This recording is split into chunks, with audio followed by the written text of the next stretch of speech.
마켓 인터뷰 시간입니다. 네, 이 시간에는 뉴스토마토 보도국의 김혜실 기자와 함께하도록 하겠습니다. 안녕하세요. 네, 안녕하세요. 자, 오늘 이 그리스 채권단이 이제 그리스 추가 지원 방안 합의가 좀 실패를 하면서 구제금융 집행이 또 연장이 됐습니다. 네. 그리스 채권단 요구대로 좀 긴축을 실시했다면서 강하게 좀 반발을 하고 있는데 오늘 마켓 인터뷰 시간에서는 그리스 구제금융 지원이 가능할지 김혜실 기자와 알아보도록 하겠습니다. 자, 김혜실 기자, 우선 합의 내용, 실패 내용부터 좀 전해주시죠. 네, 유로존 재무장관들이 지난 20일 벨기에 브뤼셀에서 그리스의 구제금융에 대해서 논의했습니다. 그리스의 대외 채권단인 유럽연합과 유럽중앙은행 그리고 국제통화기금 IMF 등 이른바 트로이카가 그리스 추가 지원 방안 합의에 나선 건데요. 합의가 될 것으로 시장 기대가 모아졌었지만 결론은 도출되지 못했습니다. 지난 12일에 이어서 20일에 두 번째 협의에서도 합의점을 찾지 못해 다음 주 다시 논의하기로 한 겁니다. 장클로드 융커 유로그룹 의장은 그리스가 차기 구제금융 집행분을 지원받기를 원하고 그렇게 될 것으로 보고 있다면서 그리스는 긴축안을 이행했고 이제 우리가 나서야 할 때라고 말했습니다. 볼프강 쇼이블레 독일 재무장관은 장기적으로 그리스의 경제재건에 대한 의문들이 제기되면서 결정이 지연됐다며 26일 다시 논의할 것이라고 전했습니다. 크리스틴 라가르드 IMF 총재는 국가 간 입장차는 다소 좁혔지만 아직 할 일이 조금 더 남았다고 밝혔습니다. 네, 그리스 쪽에서는 이제 다 됐다, 이제 지원금 받을 수 있다라고 생각을 했겠는데 이렇게 지연이 되면서 그리스 쪽에서는 크게 반발이 나왔겠어요? 네, 그리스는 채권단 요구대로 긴축 정책을 실시했는데 채권단이 약속을 지키지 않았다며 강하게 반발하고 나섰습니다. 실제로 아테네 도심에서는 정부의 긴축 정책으로 해고를 당한 수천 명의 공무원들이 시위를 벌이기도 했습니다. 그리스는 구제금융 440억 유로 집행이 더 늦어지면 이달 말 국고가 바닥날 거라며 빠른 협상을 촉구했는데요. 그리스는 26일 회의에서 합의가 이루어지더라도 다음 달 5일쯤이 돼야 지금 유보분을 받을 수 있을 것으로 보입니다. 안도니스 사마라스 그리스 총리는 채권단과 약속대로 긴축 개혁을 이행했다며 앞으로 유로존 리더 결정을 미루는 것은 받아들일 수 없다고 강하게 주장했습니다. 이번 협상의 실패 요인 무엇으로 보시는지 하이투자증권의 박성현 연구원님 의견 들어보겠습니다.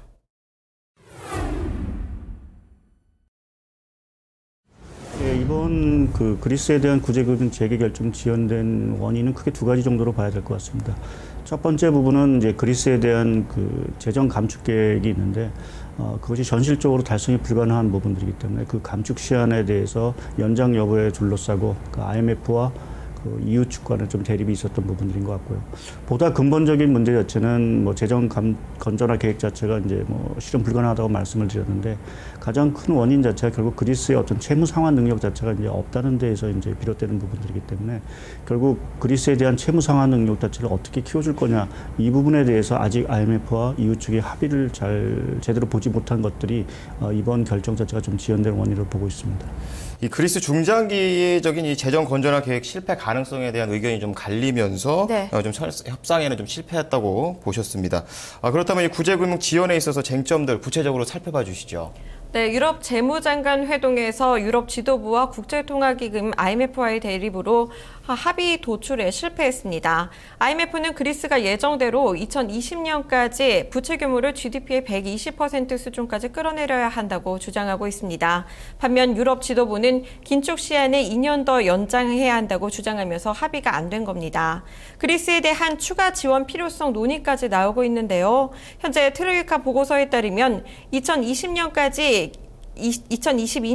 긴축 이행 시기를 2년 연장할 경우 그리스는 326억 유로, 우리 돈으로 45조 1,300억 상당을 추가로 필요로 할 것으로 예상했습니다.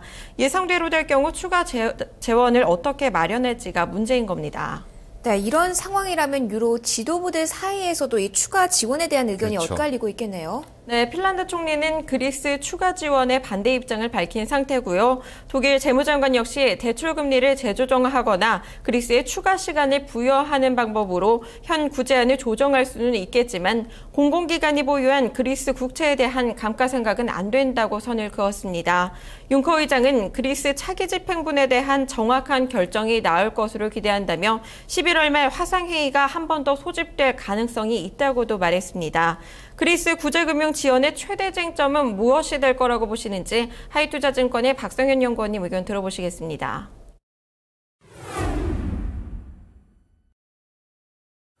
아무래도 그 감축 시한 자체, 그러니까 재정 건전을 하기 위한 그리스에 대해서 조금 더 시간을 주느냐 하는 부분이 일단은 좀 중요한 쟁점일 수 있는 부분들이 있고요. 또 앞서 말씀드린 대로 결국 채무 상환 능력 자체를 어떻게 결국 그리스한테 강화시켜 주느냐, 이 부분에 대해서 결국 이제 지원이냐 아니면 부채를 탕감해 주느냐, 이 부분에 대해서 이제 양측이 좀 합의를 봐야 될 것 같습니다. 그럼 이 최대 쟁점을 한 2가지 정도 얘기를 해주셨는데, 그리스의 채무 상환 능력 방안, 그리고 상환 능력 개선을 위한 재원 조달 방법을 좀 쟁점으로 보고 계십니다. 네. 특히 그리스의 추가 채무 상환에 대한 논의가 좀 필요할 것 같은데, 어떤 논의들 나오고 있습니까? 네, 우선 그리스가 민간 채권단이 보유한 자국 채권의 절반을 액면의 25%에 재매입하는 방안이 나오고 있습니다. 이것이 실현되면 내년 GDP의 190%에 달할 전망인 그리스 채무 비율이 11%포인트 이상 낮아지는 효과가 날 것으로 보입니다. 또 유럽 재정안정기금 EFSF 규모를 증액하는 방안도 거론되고 있고요.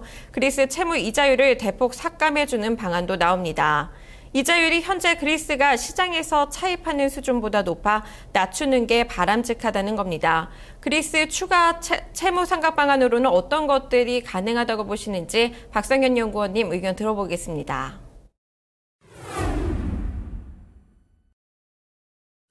네, 지금 그 그리스에 대한 어떤 채무 상환 능력을 이제 개선시키는 부분, 또는 뭐 결국 부채 탕감도 사실 포함되는 방법일 텐데요. 지금까지 논의되는 방법은 네 가지 정도로 이제 요약을 할 수 있을 것 같습니다. 첫 번째 방법은 지난 3월에 민간 채권단들이 갖고 있는 국채 자체를 이제 손실 처리하는, 소위 이제 PSI의 그 헤어컷이라고 하는데요. 그러한 방식으로 공공기관들이 갖고 있는, 그러니까 뭐 ECB라든지 또는 각국 중앙은행들이 갖고 있는 그리스 채권에 대해서 일부 이제 손실 처리하는 방법이 이제 논의될 수 있는 방법들인 것 같고요. 두 번째 방법은 이제 가장 유력시되는 방법으로서 그리스에 대해서 일정 부분 자금 지원을 한 이후에 그리스로 하여금 그 민간 채권자들이 갖고 있는 그리스 국채 자체를 할인해서 사는 방법입니다. 이 경우 그리스 국채 자체가 국채의 어떤 결국 이제 상환해야 될 금액 자체가 상당히 줄어들 수 있는 부분들이기 때문에 지금 가장 유력시 되는 방법인 것 같고요. 세 번째 방법은 이자를 탕감해 주는 방법인데, 현재 유럽 재정 안정기금, 저희가 EFSF라고 하는 자금인데, 그것에 이제 그리스가 받은 이후에 이제 돈을 이제 이자를 지급하게 되는데, 그 이자를 이제 좀 깎아주는 방법이 있는 것 같고요. 또 한 부분은 이제 각국이 그리스 정부에 빌려준 돈 자체에 대해서도 약간은 이자 경감이라든지 또는 상환 지연이라든지 이러한 방법을 통해서 결국 그리스에 대한 국채라든지 국채의 어떤 원금, 이자 부분을 상당 부분 이제 깎아주거나 지연시키는 방법 자체가 이제 지금 거론되는 4가지 정도의 방법으로 이제 얘기되고 있습니다. 네, 내용을 좀 종합해 보면요. 그리스의 추가 재무 상각 방안으로 3가지를 제시를 해주셨습니다. 공공 부분의 헤어컷, 민간 채권단의 할인 바이백, 그리고 이자 인하 등을 꼽아주셨는데요. 이제 시선은 26일 회의로 넘어가 있는 상태입니다. 26일에는 좀 기대할 수 있을 만한 합의가 도출될까요?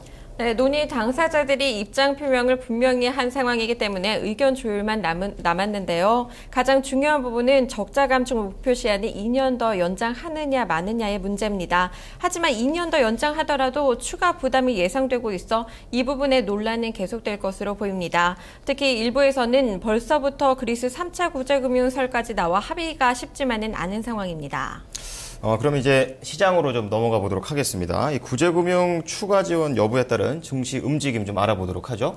네, 지난 20일 회의가 불발된 이후에도 글로벌 증시는 안정세를 보였습니다. 합의가 지연된 것뿐 다음 회의 때는 구제금융 지원이 결정될 거라는 기대감 때문일 텐데요. 시장 예상대로 다음 주 그리스 구제금융이 합의된다면 금융시장에서는 단기적으로 안정 요인이 될 것으로 보입니다. 하지만 그리스 이슈 하나만으로 시장을 끌어올리기에는 시장의 부정적인 요인이 너무 많다는 의견이 지배적입니다. 그렇다면 합의가 이루어질 경우 시장 어떻게 움직일지 박성현 연구원님 전망 들어보시겠습니다.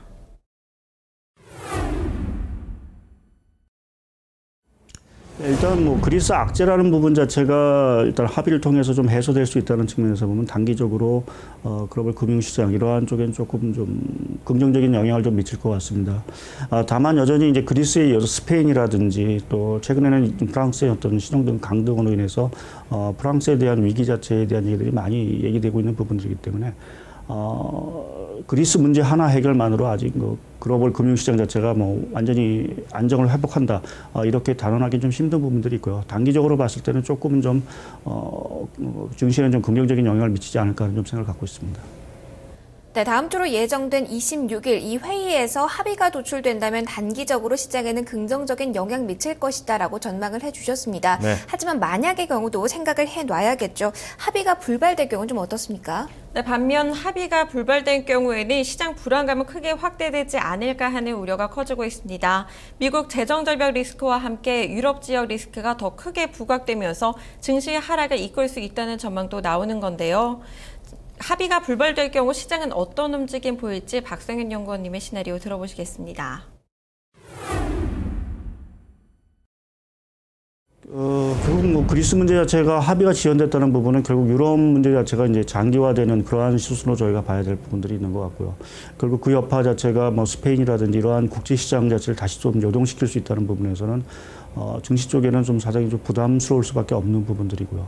더욱이나 그 미국의 재정 절벽과 관련된 리스크 자체도 아직은 12월 중에 상당 부분 뉴스 플로우에 따라서 사실 변동성이 있을 수 있는 부분들이기 때문에 결국 그 금융시장을 짓누르고 있는 악재, 결국 유럽 문제라든지 재정 절벽 리스크 자체가 상당 부분 해소가 좀 지연된다는 측면에서 본다면 뭐 당분간 주식시장에는 뭐 악재이자 동시에 좀 변동성 자체를 좀 키울 수밖에 없는 그러한 요인으로 좀 판단을 하고 있습니다.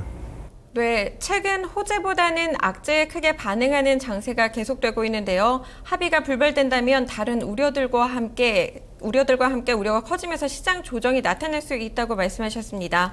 그렇다면 연구원님의 최종 전망 들어보겠습니다. 박상현 연구원님은 다음 회의 때 기대할 만한 쟁점, 협의 나올 것으로 보시는지 의견 들어보시죠.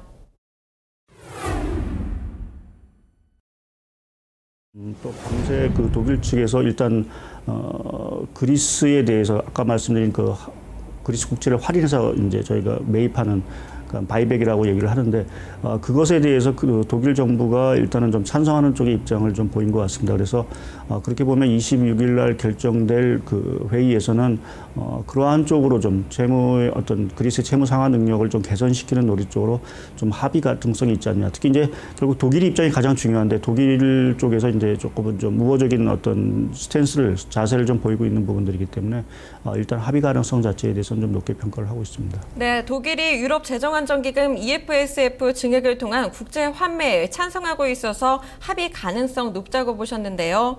그리스 구제금융 지원이 불가피할 것으로 보입니다. 다만 어떤 식으로 그리스가 긴축 정책을 이행해 나갈지 그리고 향후에 추가 지원이 또 필요할지 않을지는 지켜봐야 되겠습니다. 네, 오늘은 이제 그리스 구제금융 지원에 대한 현재 쟁점과 향후 전망까지 살펴봤습니다. 김혜실 기자, 하이투자증권 박상원 연구원님, 오늘 말씀 감사합니다. 고맙습니다. 네, 모닝쇼 3부 여기까지 하도록 하겠습니다. 저희는 잠시 후에 돌아오도록 하겠습니다.